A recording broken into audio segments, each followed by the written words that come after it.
आज दक्षिण बिहार प्रांत के इस बौद्धिक वर्ग में अपने उत्तर पूर्व क्षेत्र के क्षेत्र प्रचारक मान्यवर रामदत्त चक्रवर्ती जी का संबोधन होने वाला है। अभी एकलव्य गीत के बाद है। मैं उनसे आग्रह करूंगा कि अपना आज के इस कार्यकर्ता विकास शिविर में अपना बौद्धिक देने की कृपा करें।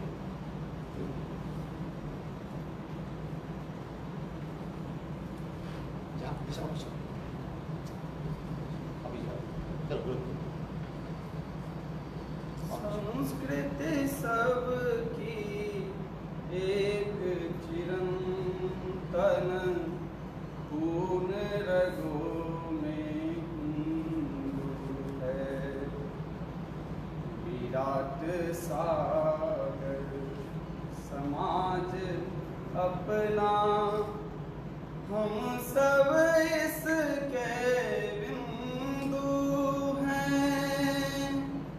संस्कृति सबकी एक चिरंतन पूर्ण रगों में हिंदू है। राम कृष्ण गौतम की धरती महावीर का ज्ञान यहाँ वाणी खंडन मंडन करती।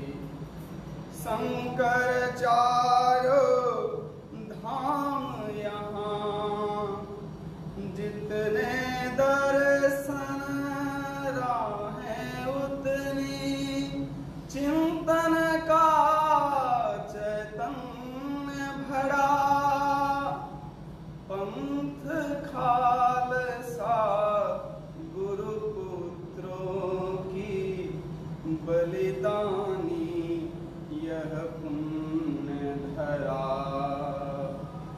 अक्षय वट अगणित शाखाएं जड़ में जीवन हिंदू है।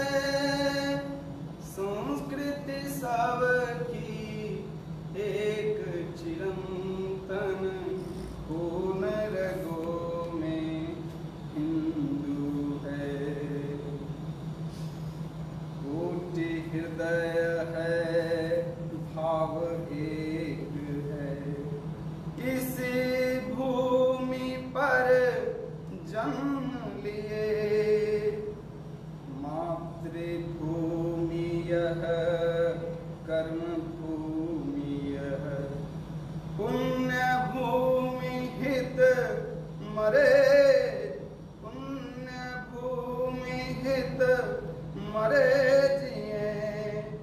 हारे जीते संघर्षों में साथ लड़े बलिदान हुए।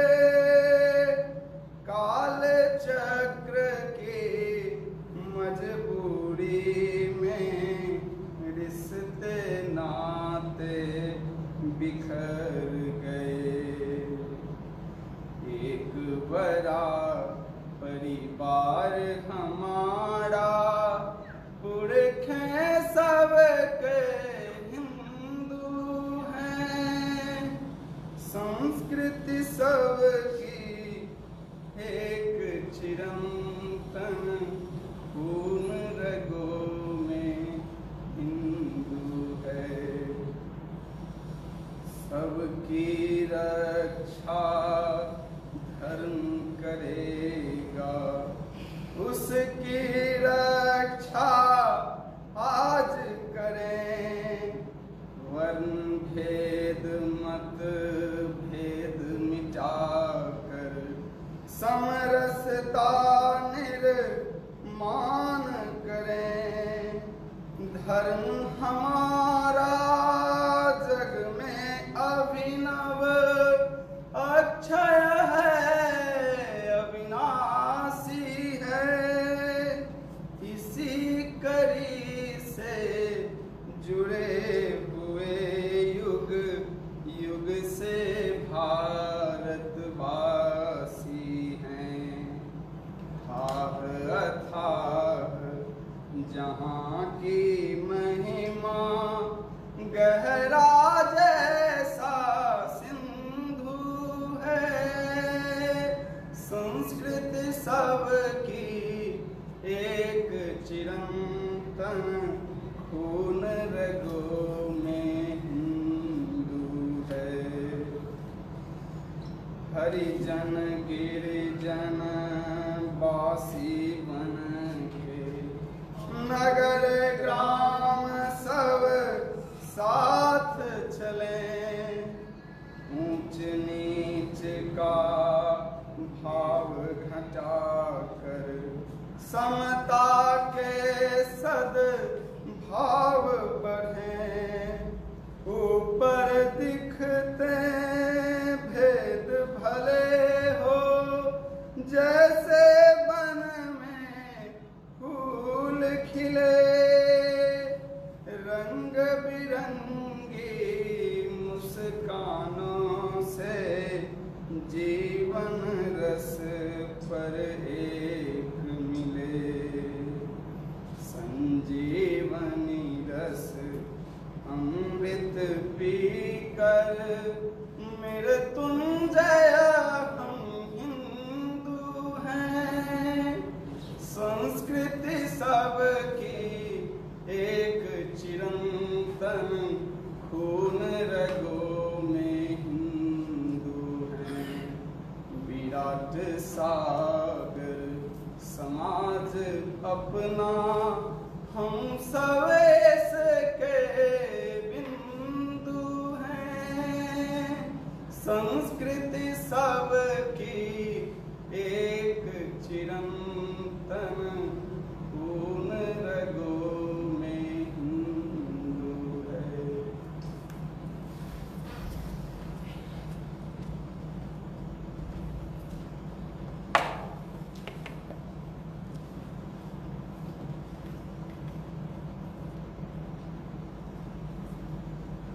नमस्कार। दक्षिण बिहार प्रांत के युवा कार्यकर्ता विकास की दृष्टि से इस ई शिविर में आए हुए आत्मीय कार्यकर्ता बंधुओं,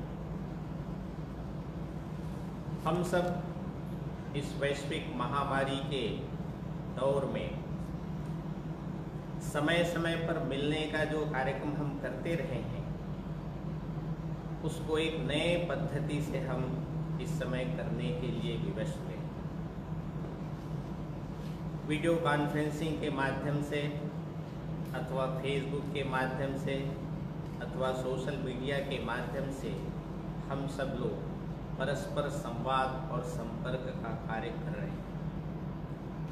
बंधुओं, इस समय स्वयं को स्वस्थ रखना और समाज जीवन को भी स्वस्थ रखने में सहायक बनना, यह समय की महत्वपूर्ण आवश्यकता है। इसको ध्यान में रखते हुए हम सब अपने कार्य में उसको गति देने और उसको विकसित करने में लगे हुए। हम राष्ट्रीय स्वयंसेवक संघ के कार्यकर्ता हैं, युवा कार्यकर्ता हैं। प्रार्थना में हम रोज बोलते हैं, अपने लक्ष्य का स्मरण करते हैं, परम वै भवन नेतु मेतत् स्वराष्ट्रम। इस राष्ट्र को सर्वांगीण उन्नति के शिखर पर ले जाना है। बंधुओं, राष्ट्र की सर्वांगीण उन्नति जब रही होगी तो कैसा दृश्य रहा होगा। एक कवि के शब्दों में कहना तो कहते हैं, वन फल खाकर छाल पहनकर जब पश्चिम ने लाज बचाई, तब भारत में सामगान का स्वर्गिक स्वर था दिया सुनाई। अज्ञानी मानव को हमने दिव्य ज्ञान का दान किया था, अंबर के ललाट को चूमा, अतल सिंधु को छान लिया। ऐसा अपना देश था, वैसा देश फिर से बनना चाहिए। इसके लिए हम सब लोग प्रयत्नशील हैं। ऐसा देश यदि बनना है तो कोई 2-4 लोगों के प्रयत्नों से इस प्रकार का राष्ट्र खड़ा होना संभव नहीं है। इसके लिए सामान्य नागरिकों के अंदर प्रखर देशभक्ति का भाव जगाना पड़ेगा। हम गीत कहते हैं, राष्ट्रभक्ति ले हृदय में, हो खड़ा यदि देश सारा, संकटों पर मात कर यह राष्ट्र विजयी होगा। सब प्रकार के संकटों को मात देना है तो सामान्य नागरिक के अंदर प्रखर देशभक्ति का भाव प्रकट होना आवश्यक है। प्रखर देशभक्ति का भाव प्रकट होना है तो इस राष्ट्र को समझना भी आवश्यक है। बिना राष्ट्र को समझे, बिना इसके राष्ट्रीय प्रवाह को जाने, हमारे सामान्य स्वयंसेवक के अंदर राष्ट्रभक्ति का भाव प्रखरता से स्थापित नहीं हो सकता। इसलिए ऐसे विषयों का प्रबोधन हम समय समय पर करते हैं। बंधुओं, दुनिया के अंदर किसी भी राष्ट्र के बारे में राष्ट्रीयता को लेकर के संभ्रम नहीं है। अमेरिका के अंदर यदि कोई जॉर्ज वाशिंगटन को न माने, कोई अब्राहम लिंकन को न माने, कोई जेफरसन को न माने, तो वहाँ उस व्यक्ति को वहाँ का राष्ट्रीय नहीं माना जा सकता। दुर्भाग्य से भारतवर्ष को स्वतंत्र हुए इतने वर्ष हो गए, फिर भी राष्ट्रीयता को लेकर के अनेक प्रकार की भ्रांतियां विद्यमान हैं। 1817 के अंदर एक अंग्रेज इतिहासकार जिसका नाम जेम्स वेल, उन्होंने एक पुस्तक लिखी, उसका नाम है बेस्ट हिस्ट्री ऑफ इंडिया। उस किताब की प्रस्तावना लिखते समय वो कहते हैं, मैं कभी भारत गया नहीं, मैं किसी भारतीय से मिला नहीं, मैं कोई भारतीय भाषा जानता नहीं। ऐसे जेम्स वेल ने इतिहास लिखी। उस इतिहास को पढ़कर हम BA, MA, PhD हुए, बड़े बड़े दायित्वों में भी पहुँचे। हम कल्पना कर सकते हैं कि जो व्यक्ति कभी भारत आया नहीं, भारत की भाषा जानता नहीं, उसके द्वारा लिखे गए इतिहास के माध्यम से हमारे अंदर क्या निर्माण होगा। महाभारत के अंदर शांति पर्व में एक श्लोक आता है, शस्त्रेण हताः न हता भवन्ति प्रज्ञा हतांश्च सुहता भवन्ति। किसी को शस्त्र के द्वारा मारा जाए तो पूरी तरह से समाप्त नहीं होता है, किंतु किसी की प्रज्ञा को यदि समाप्त कर दिया जाए तो वो ही नहीं, उसकी विरासत, परंपरा सब कुछ समाप्त हो जाया करती है। अपने अंग्रेज इतिहासकारों ने इस देश के अंदर प्रज्ञा को ही समाप्त करने का प्रयत्न किया। उसके शिकार सब लोग हुए, बड़े बड़े बुद्धिवादी भी हुए, इस देश के अच्छे चिंतन करने वाले लोग भी उसके शिकार हुए। इसलिए राष्ट्र के बारे में कई प्रकार के संभ्रम निर्माण हुए।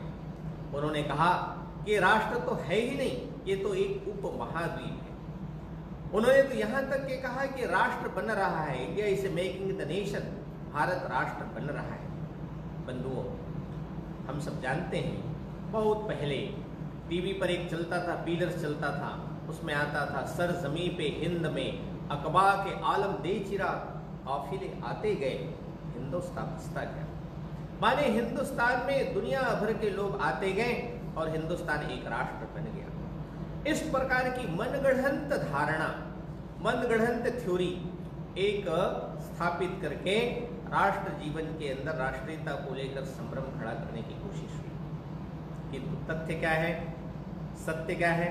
हम सब जानते हैं कि भारत प्राचीन काल से एक राष्ट्र है, सनातन राष्ट्र है।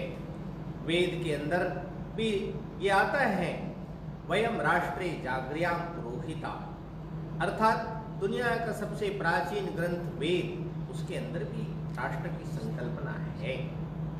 विष्णु पुराण है, उस विष्णु पुराण के अंतर्गत आता है, उत्तरम यत् समुद्रस्य हिमाद्रश्चैव दक्षिणम वरसम तत् भारतम नाम भारतीय संतति। समुद्र के उत्तर में और हिमालय के दक्षिण में जो भूभाग है उसका नाम भारत है, उसमें रहने वाले लोग भारतीय हैं। वार्हस्पत्य शास्त्र में भी उल्लेख आता है, हिमालयम समारभ्य यावत इंदु सरोवरम तम देव निर्मितम देशम हिंदुस्तानम प्रचक्षते। अर्थात हिमालय से प्रारंभ होकर समुद्र पर्यंत तक और समुद्र से ऊपर जो भूभाग है उसका नाम हिंदुस्तान है। हम सब जानते हैं कि यह राष्ट्र प्राचीन काल से एक है, सनातन है, पुरातन राष्ट्र है।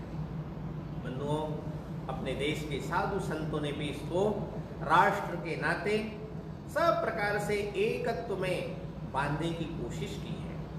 बहुत पुराना एक पांडुलिपि प्राप्त हुआ दक्षिण में, उसका नाम है पाणिप्रुपत्र। उस पांडुलिपि के अंदर लिखा है कश्मीर से कुमरी तक यह भारत एक है। कुमरी अर्थात कन्याकुमारी, कश्मीर से लेकर कन्याकुमारी एक राष्ट्र है।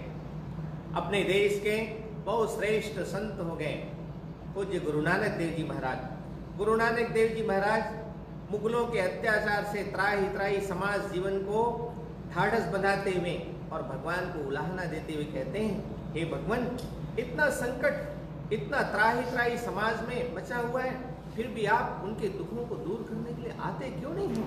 वो भगवान से कहते हैं, पूरा शान खसमाना किया हिंदुस्तान डरैया, ऐती मार पड़ी भोला ने तय की दर्द नहीं है। वो पंजाब के थे गुरु नानक देव जी, किंतु फिर भी हिंदुस्तान की बात करते, पंजाब की बात नहीं करते। श्रीमद शंकर देव हो गए आसाम के अंदर, वे कहते हैं, कोटि कोटि जन्म अंतरे जहार, आसी महापुण्य राशि, ही कदाचित मनुष्य हुए या भारत वर्षी देशयासी। वे तो आसाम के थे, कह सकते थे काम रूप देशयासी, किंतु वे भी मानते हैं भारत वर्षी देशयासी। वे भी कहते हैं भारत एक राष्ट्र है। गुजरात के अंदर नरसिंह मेहता हो गए, वे कहते हैं, भरत खंड भूतल में जड़ में, जिन्हें गुण गण गायो रे, धन धन एणी माता पिता ने, धन धन एणी कायो रे। वे भी मानते हैं भारत एक राष्ट्र है। आदि शंकराचार्य कहाँ केरल में जन्म हुआ, किंतु उन्होंने 32 वर्ष की आयु में सारे देश भर की परिक्रमा की। 4 कोनों में 4 धामों की स्थापना करते हैं। उत्तर में बद्रीनाथ, दक्षिण में रामेश्वरम, पूर्व में जगन्नाथपुरी, पश्चिम में द्वारिकापुरी। हम बद्रीनाथ जाते हैं, किसकी पूजा करते हैं? भगवान विष्णु की पूजा करते हैं। भगवान विष्णु का निवास कहाँ है? एकदम दक्षिण में क्षीर सागर में जिनका निवास, उनकी पूजा उत्तर में। हम दक्षिण में रामेश्वरम में जल चढ़ाने के लिए जाते हैं। भगवान भोला शंकर उसकी उपासना करते हैं दक्षिण में रामेश्वरम में, किंतु उनका निवास स्थान कहाँ है? एकदम उत्तर में कैलाश मानसरोवर में। जिनका निवास दक्षिण में, उनकी पूजा उत्तर में, जिनका निवास उत्तर में, उनकी पूजा दक्षिण में। उत्तर को दक्षिण से, दक्षिण को उत्तर से, पूर्व को पश्चिम से, पश्चिम को पूर्व से जोड़ने की एक अभिनव पद्धति आदि शंकराचार्य जी ने इन धामों की स्थापना करके अपने देश के अंदर खड़ा किया। बंधुओं, मर्यादा पुरुषोत्तम भगवान राम का जीवन भी देश के एकत्व को प्रदर्शित करता है। यह देश एक है, एक राष्ट्र है। हम सब जानते हैं मर्यादा पुरुषोत्तम भगवान राम का नाम सब जगह पूरे देश भर में भिन्न भिन्न प्रकार से लिया जाता है। कहीं पर उत्तर प्रदेश में रामलाल होगा, तो कहीं राजस्थान में राम प्रसाद होंगे, कहीं पर पंजाब और हरियाणा में राम सिंह नाम से जाना जाता है, वहीं पर कर्नाटक के अंदर रामन्ना के नाम से जाना जाता है, तमिलनाडु के अंदर रामास्वामी का नाम है, तो कहीं पर आंध्र प्रदेश में रामा राव है, और हम सब जानते हैं गुजरात के अंदर राम भाई है। तो जहाँ वनवासी क्षेत्र है वहाँ तो आगे भी राम है, पीछे भी राम है, रामदेव राम है, राम भगत राम है। यह राम सारे देश को एकता के सूत्र में जोड़ता है। भगवान श्री कृष्ण का जन्म मथुरा में हुआ, किंतु एकदम पश्चिम में द्वारिका में जाकर के उन्होंने सब प्रकार का साम्राज्य स्थापित किया। ऐसे भगवान श्री कृष्ण भी देश को एकता के सूत्र में गूंथते हुए दिखाई देते हैं। भगवान शंकर, उसके 12 ज्योतिर्लिंग का जब हम विचार करते हैं तो ये 12 ज्योतिर्लिंग सारे देश भर के अंदर फैले हुए हैं। ये सब राष्ट्र पुरुष, मर्यादा पुरुषोत्तम भगवान राम, भगवान कृष्ण, भगवान शिव, सारे देश को एकता के सूत्र में गूंथने वाले ऐसे महापुरुष, ऐसे हमारे इष्ट हैं। बंधुओं, प्रश्न यह है कि इस देश का राष्ट्रीय कौन है? राष्ट्रीय किसको कहा जा सकता है? तो राष्ट्रीय यदि होना है तो उसके लिए हम सब जानते हैं कि इस देश के अंदर जो रहने वाला समाज है उसके अंदर अंगांगी भाव होना चाहिए, अंगभूत घटक होना चाहिए। जैसे शरीर है, शरीर के भिन्न भिन्न अवयव हैं, आंख है, कान है, नाक है, पैर है, हाथ है, सब एक दूसरे से अलग है। एक दूसरे अंग का काम एक दूसरा नहीं कर सकता। आंख का काम कान नहीं कर सकता, कान का काम नाक नहीं कर सकता, सूंघने का काम नाक के द्वारा ही होगा, सुनने का काम कान के द्वारा ही होगा, देखने का काम आपके ही द्वारा होगा। ये सब अंगों के काम भी अलग अलग है, नाम भी अलग अलग है, किंतु ये सब अंग शरीर के लिए काम करते हैं। शरीर में कहीं पर भी चोट लगता है तो कोई भी अंग निष्क्रिय बैठा नहीं रहता। पैर चोट में लगती है, आंख उसको तुरंत देखता है, हाथ उसको चोट को सहलाता है, उसको ठीक करने की कोशिश करता है। जैसे शरीर के अंग एक दूसरे की सहायता के लिए तत्पर रहते हैं, शरीर के किसी भी अंग में कष्ट हुआ तो पूरे शरीर के सारे अंग सक्रिय हो जाते हैं, वैसे ही इस राष्ट्र रूपी शरीर के अंदर जो भी रहने वाला घटक है वह जब तक के अंगभूत घटक नहीं होगा तब तक वह इस देश का राष्ट्र ही नहीं हो सकता। बंधुओं, कहीं उत्तरकाशी में तूफान आया, भूकंप आया, बाढ़ आया, भारतवर्ष का हर एक नागरिक उसको लगता है कि हम भी वहां सहायता करने के लिए जाना चाहिए, कोई न कोई सहायता हमारी भी पहुंचनी चाहिए।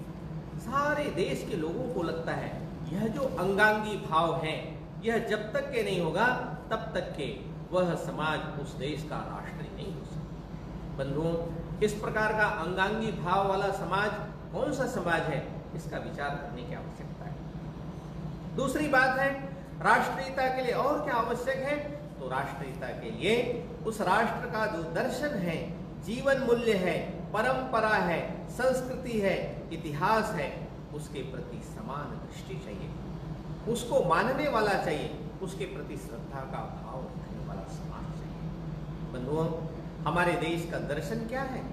हमारे देश का दर्शन है एकम सत्य विप्राह बहुधा वदन्ति। सत्य एक है, विद्वान लोग उसे भिन्न भिन्न प्रकार से व्यक्त करते हैं। हमारे यहाँ भगवद गीता नामक ग्रंथ है।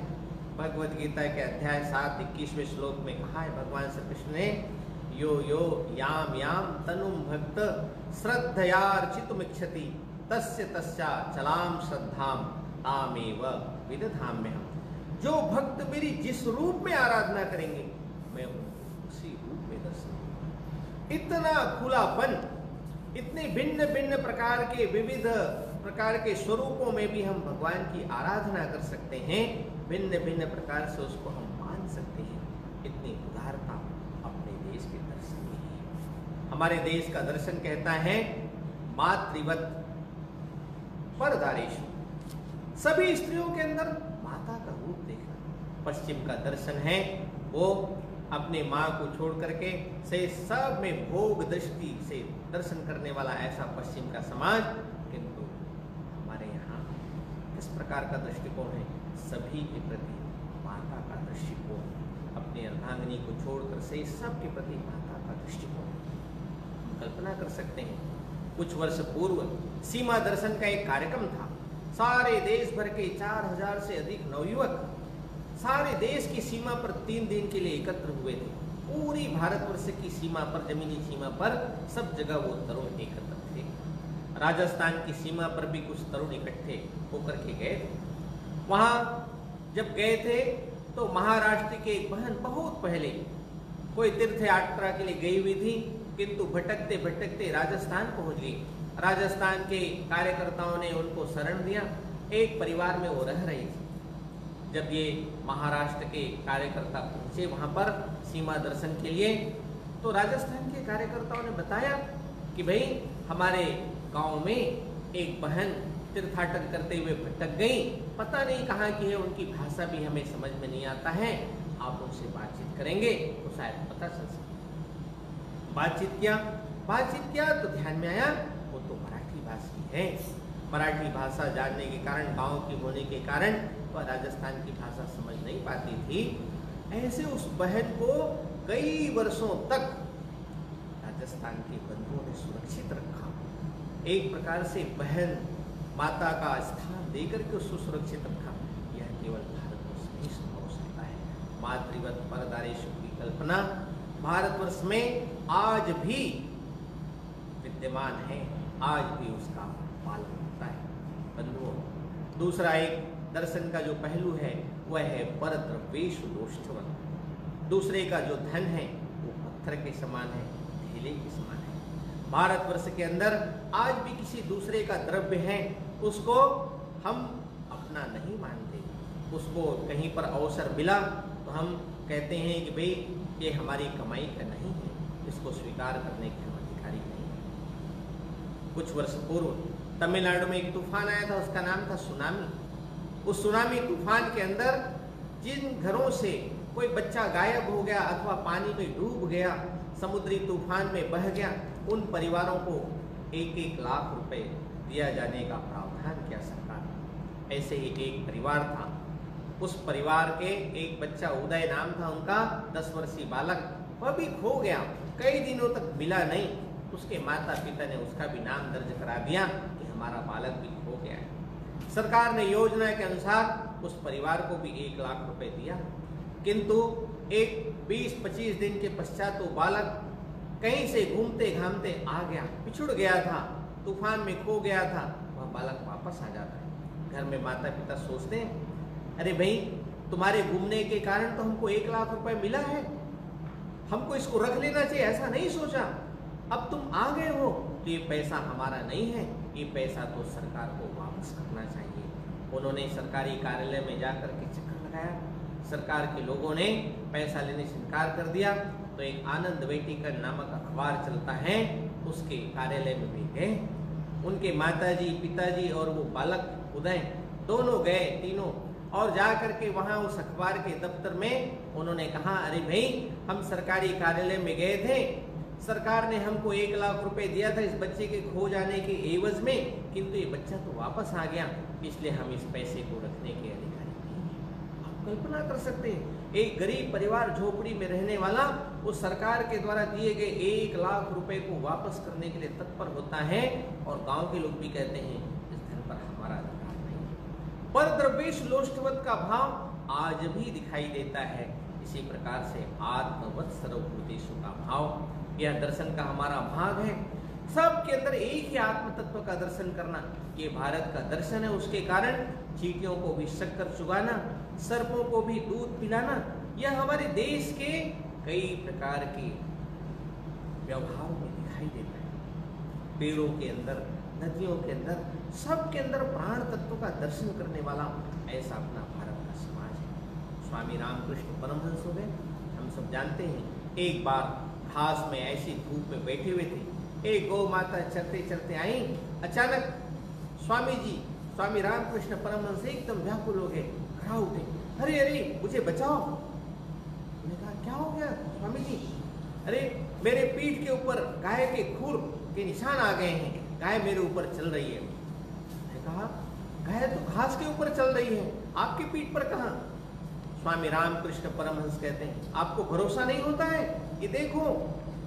उन्होंने अपना उत्तरी निकाला, दुपट्टा निकाला, तो स्वामी रामकृष्ण परमहंस की पीठ पर गाय के खून के निशान थे। स्वामी रामकृष्ण परमहंस घास के ऊपर बैठे बैठे घास के साथ ही इतने तादात्म्य हो गए थे कि घास की आत्मा और स्वामी रामकृष्ण परमहंस की प्राणी मात्र के अंदर आत्म तत्व का दर्शन करने वाला ऐसा अपना भारत का दर्शन है। बंधुओं, इस दर्शन को, इस परंपरा को, यहाँ के जो जीवन मूल्य है, यहाँ के इतिहास है, उसको सब प्रकार से श्रद्धा पूर्वक स्वीकार करने वाला जो समाज है, वह इस देश का राष्ट्रीय समाज है। वह समाज कौन सा समाज हो सकता है? हम उसका विचार आगे करेंगे। फिर अपने देश का राष्ट्रीय कौन हो सकता है? तो इस देश के सुख में सुख का अनुभव करें और दुख में दुख का अनुभव करें, वह इस देश का राष्ट्रीय समाज होगा। हम सब जानते हैं, हजारों वर्षों का संघर्ष भारतवर्ष में लगातार झेलता रहा। शक आए, कुषाण आए, यमन आए, हूण आए, एक से एक बर्बर जातियां आई, अफगान आए, पठान आए, मुगल आए, तुर्क आए, बलूच आए, पोर्तुगीज आए, अंग्रेज आए, ये सब विदेशी आक्रांता एक के बाद एक हजारों वर्षों से आते रहे, किंतु इन सब से संघर्ष करने का काम किसी समाज ने किया है। तो कौन सा समाज है? वह है हिंदू समाज, इस देश का राष्ट्रीय समाज। क्योंकि वही समाज है जिनको लगता है कि इस देश में किसी भी प्रकार का संकट आया, वो संकट हमारे ऊपर है। भारत का सुख मेरा सुख, इस राष्ट्र का सुख मेरा सुख, इस राष्ट्र का दुख मेरा दुख, इस राष्ट्र के सुख और दुख में अपना सुख और दुख अनुभव करने वाला समाज, वह इस देश का राष्ट्रीय समाज होगा। बंधुओं, ऐसे राष्ट्रीय समाज का जब हम विचार करते हैं तो उस राष्ट्रीय समाज में कौन खरा उतरता है? कौन सा समाज है जो इस राष्ट्रीय समाज में खरा उतरता है? हमको एक ही उत्तर मिलेगा, वह समाज हिंदू समाज है। इस देश को अपने अंगांगी भाव से स्वीकार करने वाला, अंगभूत घटक बनकर रहने वाला समाज कौन सा समाज है? वह हिंदू समाज है। इस देश के दर्शन, जीवन मूल्य, परंपरा, इतिहास, संस्कृति को सब अपना मानने वाला और श्रद्धा पूर्वक उसको देखने वाला वह समाज कौन सा समाज है? वह हिंदू समाज है। इस देश के प्रति सुख आया तो सुख की अनुभूति करना, कष्ट आया तो उसके निराकरण के लिए प्रयत्नशील होना, ऐसा कौन सा समाज है? वह हिंदू समाज है। इसलिए हमको ये कहना पड़ता है, हिंदू ही इस देश का राष्ट्रीय है, हिंदू ही इस देश का राष्ट्रीय समाज है, और इस नाते हिंदुत्व यह इस देश का राष्ट्रीय है। बंधुओं, हमारे देश में संविधान है। संविधान को जो लोग मानते हैं, संविधान के विशेषज्ञों ने, संविधान निर्माताओं ने हमारे देश के संविधान की जो मूल प्रति है उसमें 23 चित्र अंकित किए हैं। वे चित्र बड़े महत्व के हैं। वो चित्र हमारे देश की हजारों वर्षों की परंपरा जो अखंड रूप से प्रवाहमान है उसको चित्रित करता है, उसको प्रदर्शित करता है। उस संविधान के अंदर मोहनजोदड़ो और हड़प्पा का चित्र अंकित है। मर्यादा पुरुषोत्तम भगवान श्री राम जब रावण को समाप्त करके, विजय प्राप्त करके अयोध्या वापस आ रहे थे, भगवती सीता को वहां से मुक्त करके, उसका चित्र है। भगवान श्री कृष्ण गीता का उपदेश कर रहे हैं, उसका चित्र है। हनुमान जी महाराज जो शौर्य, धैर्य और विवेक के आदर्श मूर्तिमंत प्रतीक हैं, उनका चित्र है। वैदिक गुरुकुल का चित्र है, और नालंदा जैसे विश्वविद्यालय जो प्राचीन शिक्षा के केंद्र हैं, उसका चित्र है।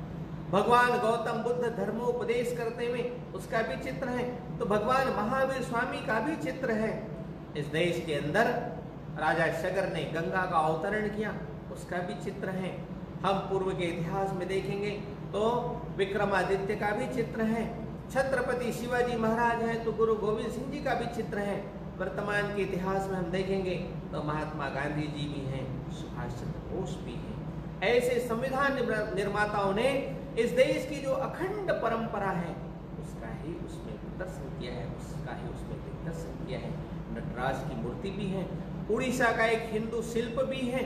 यह सब प्रदर्शित करता है भारतवर्ष का विचार करना, यानी हिंदू का ही विचार करना पड़ता है, हिंदुत्व का ही विचार करना पड़ता है। हिंदुत्व कोई छोटी मोटी बात नहीं है, वास्तव में यह अखंड जीवन प्रवाह का नाम है। बंधुओं, इस देश के अंदर कई प्रकार के अपने देश में प्रतीक चिन्ह हैं। भारत का बोध वाक्य क्या है? तो सत्यमेव जयते। हमारे देश के अंदर हम सब जानते हैं आकाशवाणी नाम का संस्था है। आकाशवाणी का बोध वाक्य क्या है? बहुजन हिताय। दूरदर्शन है, उसका बोध वाक्य क्या है? सत्यम शिवम सुंदरम। इस देश के अंदर हम 5 वर्षों के लिए लोकसभा के लिए संसद सदस्य चुन करके भेजते हैं। संसद के अंदर जब फलक पर हम देखते हैं तो वहां पर धर्म चक्र प्रवर्तनाय यह लिखा हुआ है। संसद का जो केंद्रीय कक्ष है उसमें क्या लिखा है? एवं निजः परोवेति गणना लघु चेतसाम उदार चरिता नाम तो वसुधैव। भारत का सांस्कृतिक प्रवाह है, उसका दर्शन कराने वाला अपने देश के लोकसभा है। हम विद्वान लोगों को, बुद्धिजीवी लोगों को, समाज के प्रतिष्ठित लोगों को राज्यसभा के लिए चुन करके भेजते हैं। उस राज्यसभा का भी बोध वाक्य क्या है? सत्यम वद धर्मं चर। बंधुओं, हमारे देश के अंदर सुप्रीम कोर्ट है, सर्वोच्च न्यायालय है। उस सर्वोच्च न्यायालय का भी बोध वाक्य क्या है? यतो धर्मस् ततो जयः। हमारे देश की सेना है, सेना का बोध वाक्य क्या है? सेवा अस्माकं धर्मः। अपने देश के अंदर 16,500 किलोमीटर जमीनी सीमा है। जमीनी सीमा सुरक्षित रहनी चाहिए, उस पर किसी भी प्रकार से शत्रुओं का हमला नहीं होना चाहिए। इसलिए इस जमीनी सीमा की रक्षा के लिए थल सेना की व्यवस्था है।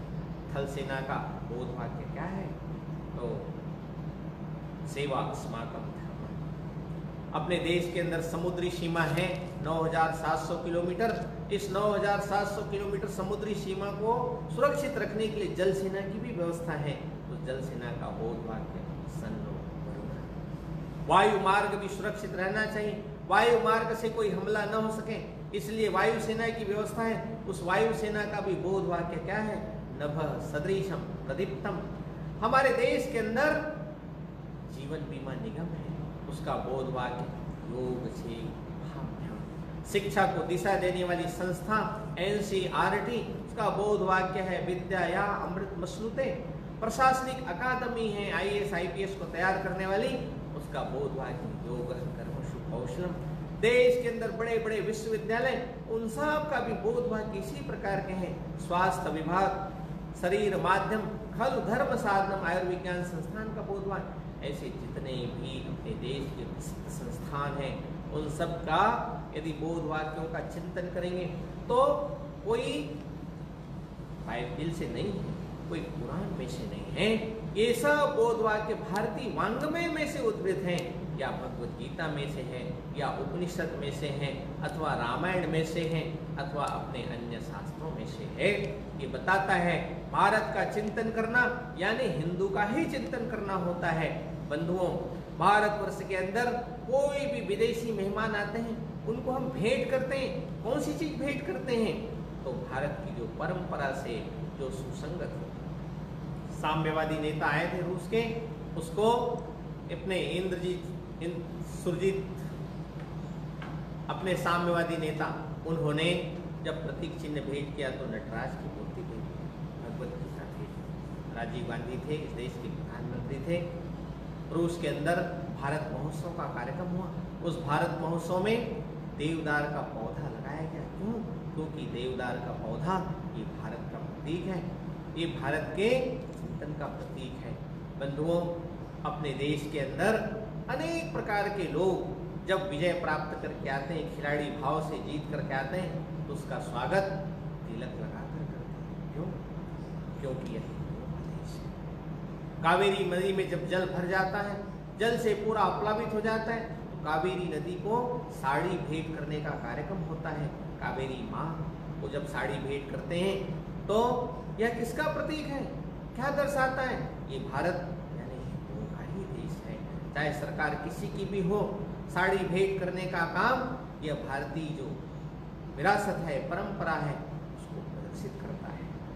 बंधुओं, इस देश के अंदर अपने कई प्रकार के जो लोग हैं, वो जब बाहर जाते हैं तो उसको हिंदू के नाम से ही जाना जाता है। हिंदू इस देश की राष्ट्रीयता का नाम है। जैसे जापान का रहने वाला जापानी, फ्रांस का रहने वाला फ्रांसीसी, रूस का रहने वाला रूसी, उसी प्रकार हिंदुस्तान का रहने वाला नागरिक हिंदू। इस देश का यह नाम राष्ट्र सूचक है, राष्ट्रीयता का बोधक है। शाही इमाम जब हज करने के लिए गए थे, उनको पूछा गया आप कौन हो? उन्होंने कहा मैं मुसलमान हूँ। लोगों ने कहा आप मुसलमान हो तो ठीक है, लेकिन आप हो कौन? उन्होंने कहा कि मैं भारत से आया हूँ। भारत से आए हो इसका मतलब हिंदू हो। तो इस देश का मुसलमान भी है, उसको भी दुनिया के अंदर जब भारत से बाहर जाते हैं उसको मोहम्मद करीम छागला वो कहते थे कि मैं रिलीजन के नाते तो मुसलमान हूँ, I am Muslim by religion but I am Hindu by national. राष्ट्रीयता के नाते मैं हिंदू। ऐसे हिंदुत्व इस देश के राष्ट्रीय प्रवाह का नाम है। इस देश के साहित्य में, इस देश के वांग्मय में, इस देश की कला में, इस देश के नाटकों में सब प्रकार से यदि हम अध्ययन करेंगे, शोध करेंगे, तो हिंदुत्व आद्योपान भरा हुआ है।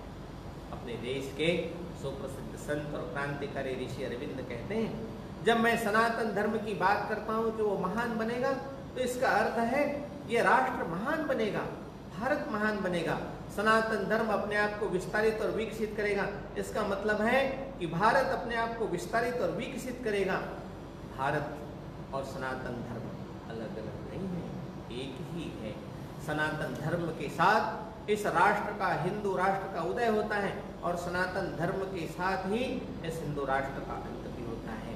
दोनों अलग अलग हैं। श्रीमती एनी बेसेंट कहती हैं कि जिस प्रकार पृथ्वी पर से यदि किसी पेड़ को उखाड़ दिया जाए तो सूख जाता है, वैसे ही भारत में से यदि हिंदुत्व को निकाल दिया जाए तो भारत वैसे ही सूख जाएगा जैसे वह पेड़ जो है वह धरती पर पकड़ने सूख जाएगा। हिंदुत्व तो उसका प्राण है, भारत का प्राण है।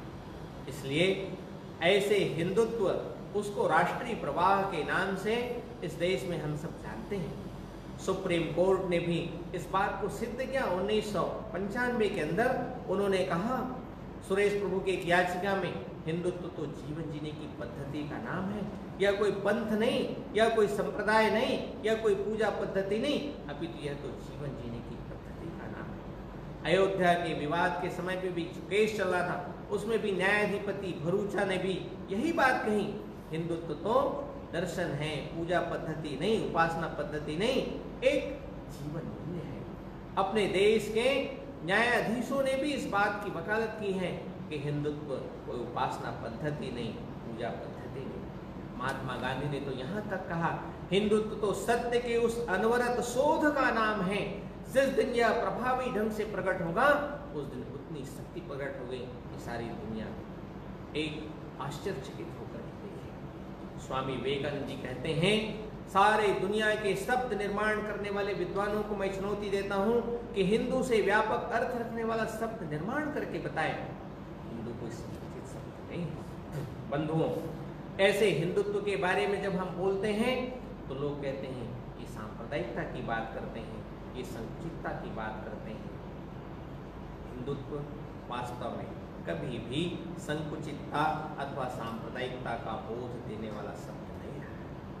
वो हिंदू ही है जो सबको साथ में लेकर चल सकता है। सर्वपंथ समादर का भाव, सबको साथ में लेकर चलने का सामर्थ्य यदि किसी तत्व ज्ञान में है तो वह केवल और केवल हिंदू तत्व ज्ञान में है, क्योंकि हिंदू ही कहता है सर्वे भवन्तु सुखिनः। प्राणी मात्र के मंगल की कामना करने वाला चिंतन यह हिंदू चिंतन ही है। वसुधैव कुटुंबकम, सारी पृथ्वी हमारा परिवार है, यह केवल उद्घोष ही नहीं करता है, अपने जीवन में व्यवहार में करके दिखाता है। दुनिया के अंदर कहीं भी हिंदुस्तान ने कभी हमला नहीं किया। एक कवि ने कहा है, होकर स्वतंत्र कब चाहा है, मैंने कर लूं जग को गुलाम, मैंने तो सदा सिखाया है करना निज के मन को गुलाम। गोपाल राम के नामों पर कब मैंने अत्याचार किया, कब दुनिया को हिंदू करने घर घर पर संहार किया। कोई जाकर बतलाए काबुल, कितनी मस्जिद तोड़ी, भूभाग नहीं सत सत मानव के हृदय जीतने का निश्चय। हिंदू तनमन, हिंदू जीवन, रग रग हिंदू मेरा परिचय। हिंदू ने कभी भी किसी पर आक्रमण नहीं किया है। बंधुओं, अपने विचारों के आधार पर ही संपूर्ण दुनिया को जीतने का प्रयास किया है। इसीलिए चीन के राजदूत आकर कहते हैं कि भारतवर्ष तो हजारों वर्षों से चीन पर बिना सैनिक भेजे राज कर रहा है। आश्चर्य होता है, चीन पर राज भारत कर रहा है। कैसे कर रहा है? संस्कृति के आधार पर। वहाँ बौद्ध धर्म है, बौद्ध धर्म भारत से निकला, इसलिए चीन का राजदूत कहता है बिना एक भी सैनिक भेजे सांस्कृतिक दृष्टि से भारत से पता। वास्तव में भारतवर्ष ने अपने विचारों के आधार पर ही दुनिया के अंदर अपने विचारों को फैलाने का काम किया। शस्त्रों के बल, शास्त्रों के बल, शस्त्रों के बल पर नहीं, ताकत के बल पर नहीं। ऐसा हिंदू का विचार सर्वसमावेशक विचार है, सबको साथ में लेकर चलने वाला विचार है। हमारे यहाँ एक घर में 4 भाई हैं, चारों के उपास्य अलग अलग हैं। एक भाई अखाड़े में जाता है, व्यायाम करता है, इसलिए हनुमान जी की उपासना करता है, मंगलवार का उपवास करता है। एक दूसरा भाई उसी घर में व्यवसाय में लगा हुआ है, व्यापार करता है, इसलिए गुरुवार का उपवास करता है, लक्ष्मी जी की उपासना करता है। उसी घर में तीसरा भाई तंत्र मंत्र की साधना करता है, इसलिए भगवती दुर्गा अथवा काली की उपासना करता है। उसी घर में चौथा भाई विद्यानुरागी है, संगीत में रुचि लेता है, इसलिए माँ सरस्वती की उपासना करता है। एक घर में 4 भाई, चारों के उपास्य अलग अलग, किंतु कभी भी टकराव नहीं होता है। हनुमान जी को मानने वाला भाई कभी नहीं कहता कि सबको हनुमान जी की शरण में आना पड़ेगा, अन्यथा गदा से सबको दुरुस्त कर देंगे। लक्ष्मी जी का उपासक कभी नहीं कहता कि बिना लक्ष्मी के काम नहीं चलेगा, सबको लक्ष्मी जी की शरण में आना पड़ेगा। सरस्वती जी का उपासक कभी नहीं कहता सबको सरस्वती जी की शरण में आना पड़ेगा। बंधुओं, भारतवर्ष का एक परिवार जिसमें 4 भाई हैं, चारों के उपास्य अलग अलग हैं, फिर भी एक घर में रह सकते हैं। हमारे देश का चिंतन है, हिंदू का चिंतन है। आकाशात् पतितं तोयम यथा गच्छति सागरम सर्वदेव नमस्कारः केशवम प्रति गच्छति। आकाश से पानी गिरता है, जैसे नदी में, नालों में, अंततोगत्वा समुद्र में जाता है, ऐसे ही हम किसी भी देवी देवता को उपासना करें, अंत में सब समुद्र में ही जाकर सब भगवान श्री कृष्ण को, भगवान विष्णु को ही प्राप्त होता है। इस प्रकार का हमारा चिंतन है, सबको साथ में। इसलिए यह हिंदुत्व एक जीवन प्रवाह है। हिंदुत्व हम कह सकते हैं इस देश का राष्ट्रीयत्व है। जब हिंदू समाज बलशाली होगा तो देश बलशाली होगा, हिंदू समाज दुर्बल होगा ये देश दुर्बल होगा। ये भारत का इतिहास बताता है। दुनिया के अंदर हम सब जानते हैं कि भारतवर्ष का वह क्षेत्र जो हिंदू अल्पमत में हुआ, जहाँ हिंदुत्व कमजोर हुआ, वहाँ समस्या खड़ी, वहाँ संकट खड़ा हुआ। पाकिस्तान क्यों बना? इसलिए कि वहाँ हिंदुत्व कमजोर। भारत के अंदर आज भी कहीं समस्या है तो उसका कारण क्या है? वहाँ हिंदुत्व कमजोर हुआ है। इसलिए हिंदुत्व इस देश की राष्ट्रीयता का नाम है। हिंदुत्व से यदि कोई कटता है तो इस राष्ट्र से कटता है। यदि कोई व्यक्ति मतांतरित होकर ईसाई अथवा मुसलमान बनता है तो वह मतांतरित होता नहीं है, अभी तो एक सत्व की वृद्धि होती है। स्वामी विवेकानंद जी कहते हैं, change of religion means change of identity, change of identity means change of nationality. उसका राष्ट्रांतरण हो जाता है, एक सत्व की संख्या वृद्धि हो जाती है। इसलिए हिंदुत्व को बचा करके रखना, हिंदुत्व को बना करके रखना। हिंदू कोई उपासना पद्धति नहीं, पूजा पद्धति नहीं, एक अखंड प्रवाह है। ऐसे हिंदुत्व को ही हमने राष्ट्रीय कहा है। बंधुओं, राष्ट्रीय हिंदुत्व ही राष्ट्रीयत्व है। सरल भाषा में कहना हो तो हिंदू कौन है भारतवर्ष का? तो स्वतंत्र वीर सावरकर कहते हैं, जो इस देश को अपनी मातृभूमि, पितृभूमि, कर्मभूमि, पुण्यभूमि मानता है वो सब। और भी सरल भाषा में कहना हो तो भारत की क्रिकेट टीम जीतने पर जिसको जिसको आनंद होता है वो सब हिंदू है।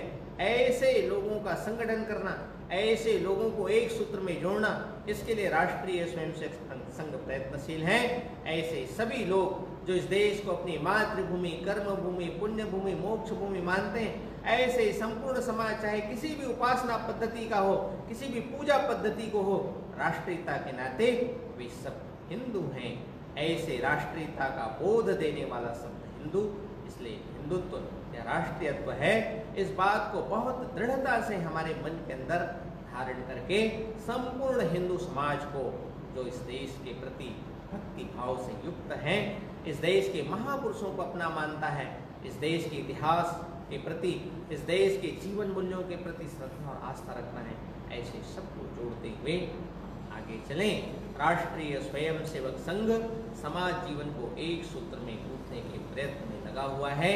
अपना कार्य जितना आगे बढ़ेगा, जितना सब प्रकार से प्रभावशाली होगा, उतना ही राष्ट्र बलशाली होगा। मार्क ट्वेन के शब्दों को लेकर के अपनी बात पूरी करता हूँ। वे कहते हैं, भारत मानव जाति का पालना है, भाषाओं की जन्मभूमि है, इतिहास की माता है, पुराणों की दादी है, परंपराओं की परदादी है। दुनिया के अंदर जो भी सृजनशील तत्व है वो सब भारत के अंदर है। भारत सबल राष्ट्र बनेगा तो विश्व का मंगल होगा। और भारत सबल राष्ट्र कब बनेगा? जब हिंदू समाज संगठित होगा। फिर से मैं कह रहा हूँ, हिंदू समाज अर्थात इस देश का पुत्ररूप हिंदू समाज, जो इस देश के सुख में सुख और दुख में दुख का अनुभव करता है, ऐसा समाज जब तक खड़ा नहीं होगा, संगठित नहीं होगा और एक सूत्र में गूंथेगा नहीं, तब तक के राष्ट्र बलशाली नहीं होगा। इसलिए राष्ट्र को, दुनिया को बलशाली बनाना है, दुनिया ठीक से चलना है तो हिंदू समाज को बलशाली बनना पड़ेगा, राष्ट्र को बलशाली बनना पड़ेगा। इस नाते महत् प्रयास राष्ट्रीय स्वयंसेवक संघ के माध्यम से चल रहा है। हम सब लोग उसके ठीक प्रकार से उपकरण बने, योग्य कार्यकर्ता बने, इसके लिए यह शिविर है।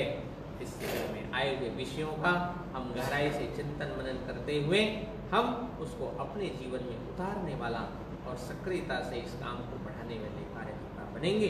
इतना ही निवेदन करते हुए शुद्ध हृदय की ज्वाला से विश्वास दीप निष्कंप जलाकर कोटि चरण पकड़े जा रहे हैं। तिल तिल जीवन गला गला कर जब तक ध्येय न पूरा होगा तब तक पग की गति न रुकेगी। आज कहे चाहे कुछ दुनिया, कल को झुके बिना न रहेगी। अनेक लोग खपे हैं, अनेक लोगों को खपना पड़ेगा जब तक लक्ष्य पूरा नहीं होगा। भारत माता की जय। केवल भारत में नहीं, दुनिया के हर अंतःकरण के अंदर भारत माता की जय का करना आवश्यक है, हो रहा है, उसकी गति बढ़ाने की आवश्यकता है। इस नाते ईश्वर हम सबको सामर्थ्य दे, शक्ति प्रदान करे, यही भगवत चरणों में प्रार्थना करते हुए आप सब लोग इस कार्यक्रम में आए। आप सब बंधुओं धैर्यपूर्वक विचार सुने, इसके लिए आप सब बंधुओं का बहुत बहुत साधुवाद करते अपने वाणी को विराम दें।